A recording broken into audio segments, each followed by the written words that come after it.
Hello students, how are you? Welcome again in Political Science class 11th and our book is Indian Constitution at Work and we are doing our second chapter. It is the third video of this chapter. मैंने ये notes आप लोगों के लिए बनाए हैं बेटा.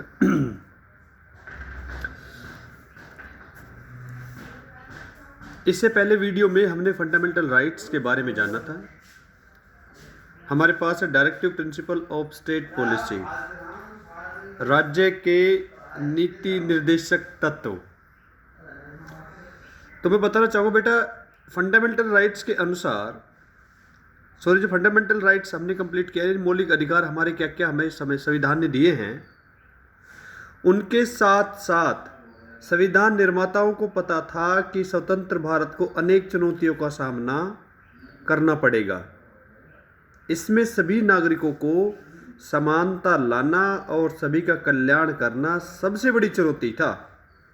उन लोगों ने यह भी सोचा कि इन समस्याओं को हल करने के लिए कुछ नीतिगत निर्देशक जरूरी है, लेकिन इसके साथ ही वे इन नीतियों को भावी सरकार के लिए बाध्यकारी भी नहीं बनाना चाहते थे.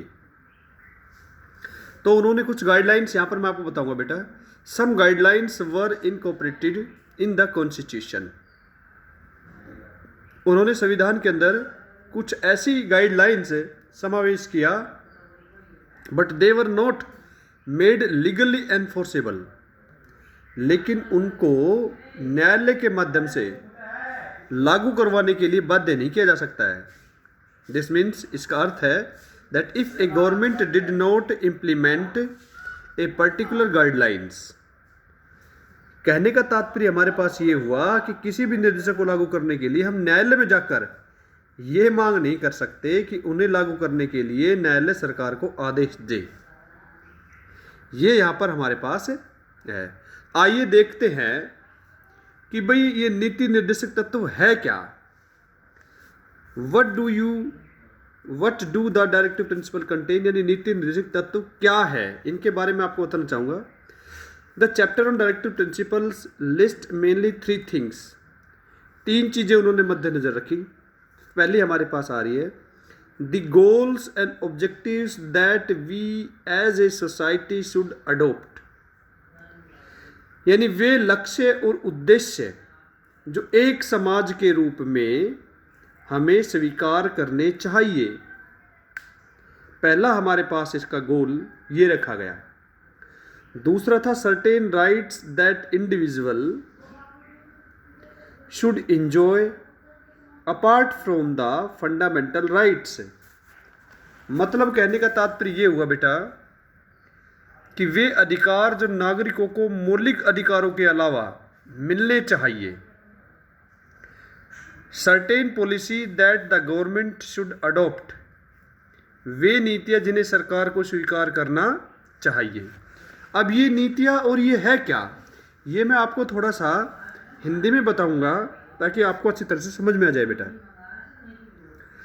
सबसे पहले नीति निर्देशक तत्वों को देखने से आपको संविधान निर्माताओं की भारत की कल्पना का आभास होगा.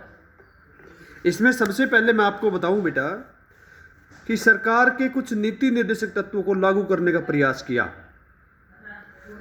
जैसे अनेक जमींदारी उन्मूलन कानून, बैंकों का राष्ट्रीयकरण, कई फैक्ट्री अधिनियम, न्यूनतम मजदूरी निर्धारण, कुटीर और लघु उद्योगों को प्रोत्साहन, अनुसूचित जाति और अनुसूचित जनजातियों का उन्नयन करने के लिए आरक्षण आदि इन प्रयासों को दर्शाता है. नीति निर्देशक तत्वों को लागू करने के प्रयास में शिक्षा का अधिकार, पूरे देश में पंचायती राज व्यवस्था लागू करना, ये हमारे कुछ नीति निर्देशक तत्व हैं. लेकिन इनके लिए किसी प्रकार की कोई बाध्यता नहीं है कि सरकार को हम कहें कि इन्हें लागू करें. तो फंडामेंटल राइट्स के साथ साथ ये हमारे कुछ राज्य के नीति निर्देशक तत्व हैं जिनके लिए हम राज्य को बाधित नहीं कर सकते कि भाई आप इन्हें लागू करवाइए. ये राज्य के ऊपर खुद नैतिकता है हम राज्य को इतना सोचने पर मजबूर करें कि भाई वो इन्हें खुद लागू करे। आइए मैं दिखाता हूँ बुक्स के अंदर, ये हमारे कुछ डायरेक्टिव प्रिंसिपल है जिनके बारे में मैं आपको बताऊंगा। आइए इधर आइए, ये देखिए बेटा डायरेक्टिव प्रिंसिपल है हमारे पास।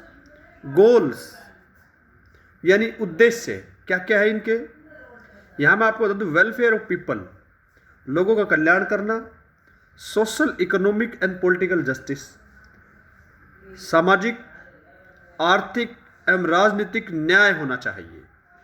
ये इनके उद्देश्य थे, ऑब्जेक्टिव्स थे बेटा। Rising the standard of living, जीवन का स्तर ऊंचा उठाना। इक्विटेबल डिस्ट्रीब्यूशन ऑफ रिसोर्सेज, संसाधनों का समान वितरण। प्रमोशन ऑफ इंटरनेशनल पीस, अंतरराष्ट्रीय शांति को बढ़ावा देना। पॉलिसीज क्या क्या बनाई इनके लिए मैं आपको बता दूं। पॉलिसीज ये देखिए, यूनिफॉर्म सिविल कोड, समान नागरिक संहिता। Prohibition of consumption of alcoholic liquor, घरेलू उत्पादों मदपान निषेध, मदपान निषेध यानी शराब वगैरह के ऊपर ये कानून बनाया गया। प्रमोशन ऑफ कॉटेज इंडस्ट्री, घरेलू उद्योगों को बढ़ावा देना। Prevention of slaughter of useful cattle, उपयोगी पशुओं को मारने पर रोक लगाना। प्रमोशन ऑफ विलेज पंचायत, ग्राम पंचायतों को प्रोत्साहन देना इत्यादि। अब आ जाते हैं हमारे पास नॉन जस्टिएबल राइट्स, ऐसे अधिकार जिनके लिए न्यायालय में दावा नहीं किया जा सकता। एडिक्वेट लिविंगहुड, इसमें हमारे पास आता है पर्याप्त जीवन यापन के लिए हम उसमें नहीं जा सकते हैं कोर्ट के अंदर।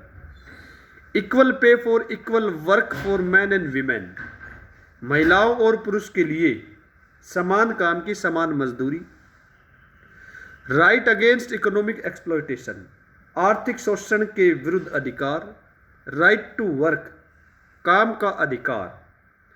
Early childhood care and education to children below the age of 6, यानी 6 वर्ष से कम आयु के बालकों के लिए प्रारंभिक बाल्यावस्था, देखरेख और शिक्षा। तो ये हमारे सामने कुछ थे। आज की वीडियो में हम इतना ही करेंगे बेटा। नेक्स्ट वीडियो में मैं आपको इनके बारे में कुछ और बताऊंगा। Thank you. फिर दोबारा बता दूं भाई, I am Hiralal sir from MLP international school Rajpura. Video देखने के लिए आप सभी का धन्यवाद।